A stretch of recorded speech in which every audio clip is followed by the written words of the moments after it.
Sejam todos bem-vindos ao canal TV CE Haha. Antes de iniciarmos o tema de hoje, gostaríamos de pedir aos que acompanham nossos estudos que deem um like e se inscrevam na TV CE Haha para nos ajudar a divulgar esses trabalhos. Hoje nós vamos dar continuidade à segunda parte do Livro dos Espíritos e vamos iniciar o quarto capítulo da pluralidade das existências. Nós vamos estudar sobre a reencarnação das perguntas 166 a 170.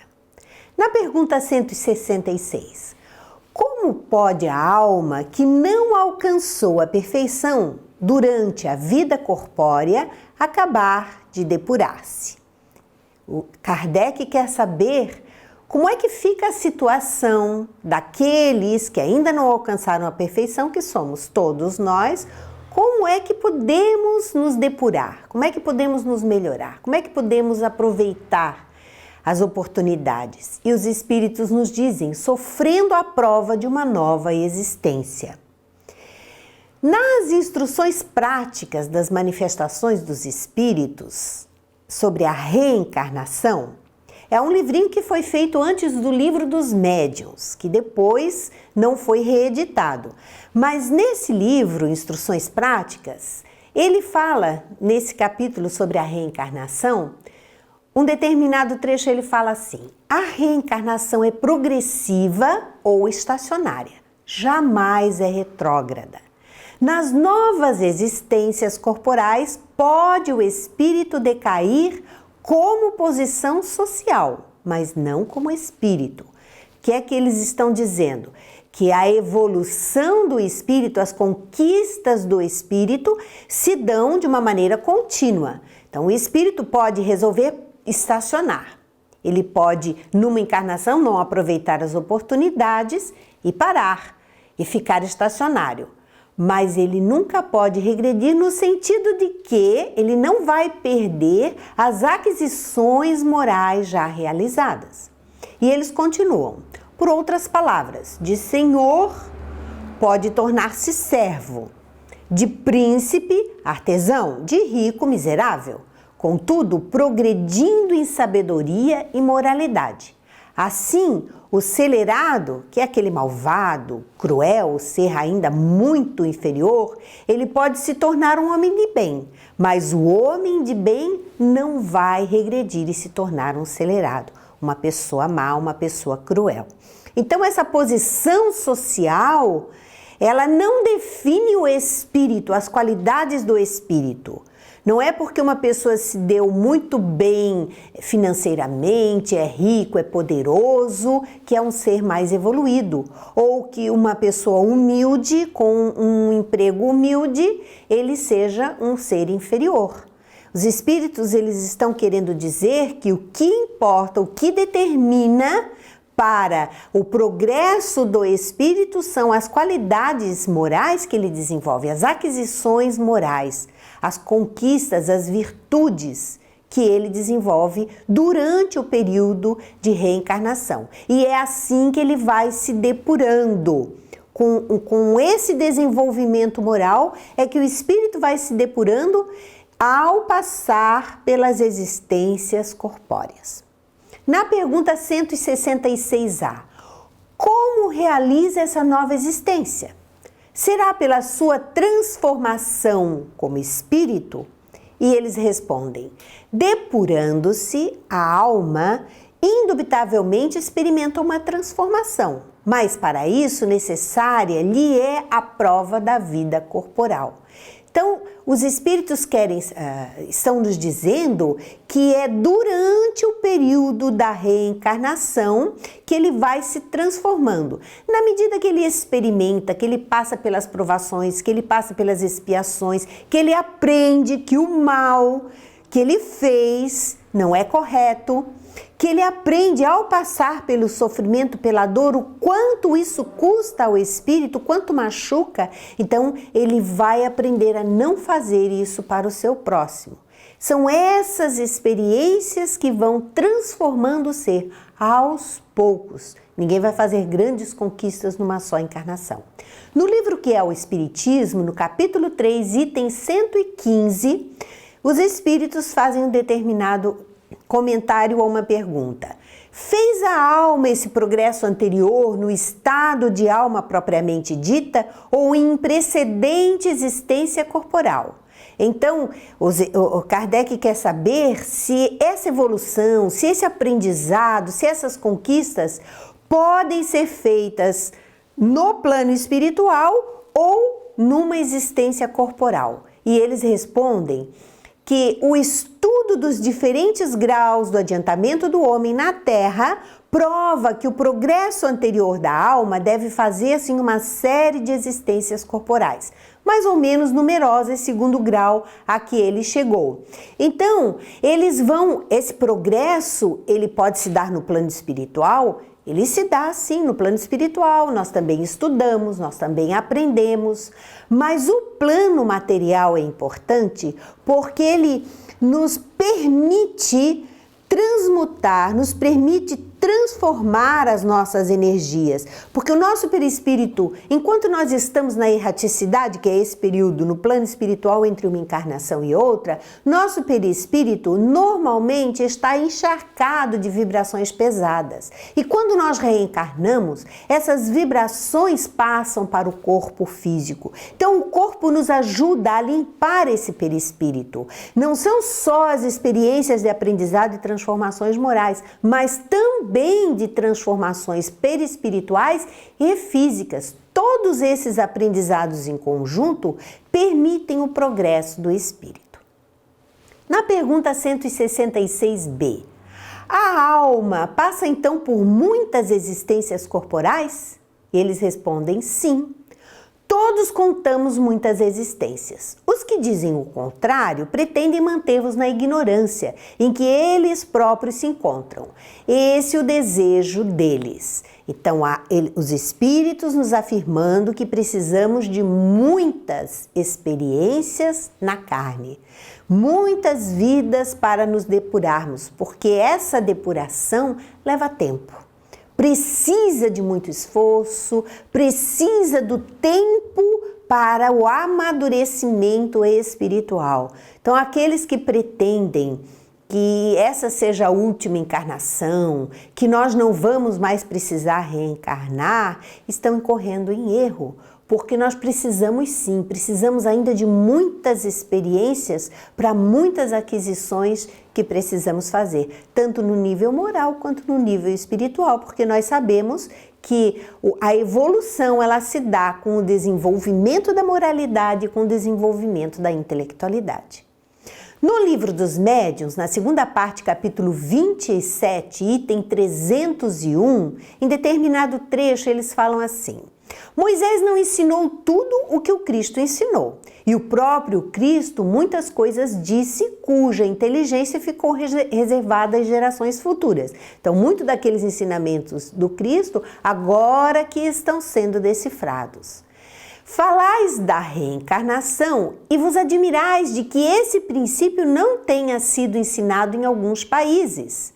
Lembrai-vos, porém, de que num país onde o preconceito da cor impera soberanamente, onde a escravidão criou raízes nos costumes, o espiritismo teria sido repelido só por proclamar a reencarnação, pois pareceria monstruosa ao que é senhor a ideia de vir a ser escravo e reciprocamente. Isso é uma mensagem do espírito de verdade. Então, na época de Kardec, existia ainda muita escravidão. Em 1856, quando os fenômenos, 1800 e pouco, quando os fenômenos começaram a aparecer e o espiritismo surgiu, muita coisa, muita escravidão ainda acontecia. Então, dizer para um senhor de escravos que ele viria a reencarnar como escravo seria uma petulância, seria uma coisa impossível e ele não acreditaria. E era o que aconteceu em muitas civilizações e muitas culturas. Mas de uma forma ou de outra, se formos pesquisar no fundo das religiões, no fundo de todas as culturas, de todos os mensageiros enviados por Deus, existe o ensinamento sobre a reencarnação, alertando para o ser humano sobre a sua responsabilidade perante aquilo que faz nessa existência. Na pergunta 166C, parece resultar desse princípio que a alma, depois de haver deixado um corpo, toma outro, ou seja, reencarna em novo corpo. É assim que se deve entender? Kardec querendo confirmar com os espíritos e eles dizem, evidentemente, é isso mesmo, né? E no livro, nas instruções práticas das manifestações dos espíritos, ainda sobre a reencarnação, em determinado trecho eles falam que a reencarnação pode dar-se imediatamente após a morte ou depois de um lapso de tempo mais ou menos longo durante o qual o espírito fica errante. Então, nos ensinando que o período em que ficamos no plano espiritual, aprendendo, nos preparando para novos aprendizados, para novas incursões na carne, para novas reencarnações, nós ficamos nesse estágio de espírito errante. Espírito errante, erraticidade não quer dizer uma pessoa que erra, quer dizer uma pessoa que está no plano espiritual entre uma encarnação e outra. E neste período, então, em que nós vamos para o plano espiritual, até uma nova encarnação, podem se passar desde algumas horas, alguns dias, alguns meses, anos e até séculos, conforme a necessidade da reencarnação do espírito.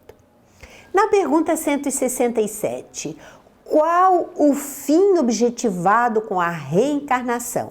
Para que serve a reencarnação? E os espíritos respondem: expiação, melhoria progressiva da humanidade. Sem isso, onde a justiça? Então, essa reencarnação, essas novas experiências servem para a melhoria do ser, para a melhoria da população como um todo, para a melhoria do globo como um todo. Assim como nós sabemos que o planeta Terra está passando por um processo de transformação, deixando de ser um planeta de provas e expiações para se transformar num planeta de regeneração, o planeta também evolui, o planeta também cresce como um todo, na medida que a sua população também evolui. E na Revista Espírita, de março de 1862, no artigo Ensinos e Dissertações Espíritas sobre a Reencarnação também, eles falam que estais convencidos do amor de Deus para com as criaturas. Todos os que acreditam em Deus acreditam num Deus amoroso. Ele só deseja a felicidade de seus filhos. Ora, o único meio que ele tem de um dia atingir essa suprema felicidade está inteiramente nas encarnações sucessivas. Então, Deus permite a conquista da felicidade, mas cada um vai ter que se esforçar para conquistá-la. E essa oportunidade de voltarmos a reencarnar é justamente a oportunidade que Deus nos dá para conquistarmos esta felicidade que não vem de graça, vem com esforço. E continua, a vida humana é a escola da perfeição espiritual e uma série de provas. Por isso é que o espírito deve conhecer todas as condições sociais e em cada uma delas aplicar-se em cumprir a vontade divina. O poder e a riqueza, como a pobreza e a humildade, são provas, dores, idiotismo, demência, etc. São punições pelo mal cometido em uma vida anterior. Então, essa oportunidade de vir à Terra nos permite passar pelas provações e nessas provações de pobreza, de riqueza, de humildade, tudo isso vai desenvolver as nossas qualidades, as nossas virtudes e fazer com que nós resgatemos, através do aprendizado, os erros cometidos no passado. Na pergunta 168, é limitado o número de existências corporais ou o espírito reencarna perpetuamente? Então, essa reencarnação é perpétua? Sempre? E eles respondem que a cada nova existência o espírito dá um passo adiante na senda do progresso. Quando se acha despojado de todas as impurezas, não tem mais necessidade de provas da vida corporal. Então, essas provas na vida corporal é somente enquanto estamos nos estágios inferiores. Após adquirirmos a perfeição, a pureza do espírito, não precisamos mais reencarnar. Mas, na Revista Espírita de março de 1862, num artigo sobre a reencarnação, eles nos explicam um pouquinho mais. Que do mesmo modo que do livre-arbítrio o indivíduo pode realizar as provas a que está submetido, também pode falir. No primeiro caso, a recompensa não se fará esperar. Consiste numa progressão na perfeição espiritual. No segundo caso, recebe a punição, isto é, deve reparar em nova vida o tempo perdido na vida precedente, da qual não soube tirar a vantagem para si próprio. Essa oportunidade reencarnatória, na medida que ele aproveita, que ele supera as suas dificuldades, ele cresce. Se ele se revolta, se ele não dá valor às oportunidades que ele tem, não aproveita para se desenvolver, o que é que acontece? Ele retorna muito mais vezes do que aquele que se esforçou, do que aquele que se resignou, do que aquele que se desenvolveu moralmente, intelectualmente. E essas encarnações, elas vão se depurando. Um determinado período, o espírito, quando ultrapassa a faixa de encarnar num mundo de provas e expiações, ele vai reencarnar num mundo de regeneração. Quando, na medida em que ele vai evoluindo, ele vai reencarnando em mundos mais evoluídos também. Então, é um processo crescente até que ele não precise mais reencarnar. Na pergunta 169, é invariável o número das encarnações para todos os espíritos? Então, tem um número determinado para todos? E eles respondem que não. Aquele que caminha depressa, a muitas provas se forra. Todavia, as encarnações sucessivas são sempre muito numerosas, porquanto o progresso é quase infinito. É o que nós acabamos de falar, né? Se ele aproveita bem as oportunidades que lhe são dadas, ele se adianta muito mais rapidamente. Assim como um aluno que não quer estudar, que repete o ano, ele também pode se atrasar durante muito mais tempo. Mas essas experiências, então, vão variar de pessoa para pessoa conforme o seu grau de aproveitamento. Na Revista Espírita de março de 1862, ele ainda continua assim: antes da encarnação, os espíritos planam nas esferas celestes, os bons gozando da felicidade, os maus entregando-se ao arrependimento, vítimas da dor. O espírito se recorda de suas infrações à lei de Deus e Deus lhe permite, em nova existência, escolher suas provas e sua condição. Então, esse período em que ele passa no plano espiritual, a dor, o sofrimento pode continuar se ele for um espírito que cometeu muitos erros, então ele se arrepende e essa dor pesa, a dor da culpa pesa muito. Por isso é que nós queremos retornar logo para, nesse processo de reencarne, esquecermos os erros cometidos e recomeçarmos. O grande presente de Deus para nós. Que nós recomecemos a cada nova existência processos novos de aprendizado. E na pergunta 170, o que fica sendo o espírito depois da sua última encarnação? E eles respondem: espírito bem-aventurado, espírito puro. Claro, depois da sua última encarnação ele já alcançou a perfeição. E no Evangelho, no capítulo 4, vai falar sobre os limites da encarnação. No item 24, ele pergunta assim: quais são os limites da encarnação? E os espíritos respondem: a bem dizer, a encarnação carece de limites precisamente traçados. Se tivermos em vista apenas o envoltório que constitui o corpo do espírito, que é o perispírito, dado que a materialidade desse envoltório diminui à proporção que o espírito se purifica. Então, não tem um limite traçado, Porque a gente sabe que o perispírito também vai se purificando, também vai evoluindo, também vai se eterizando nesses processos reencarnatórios.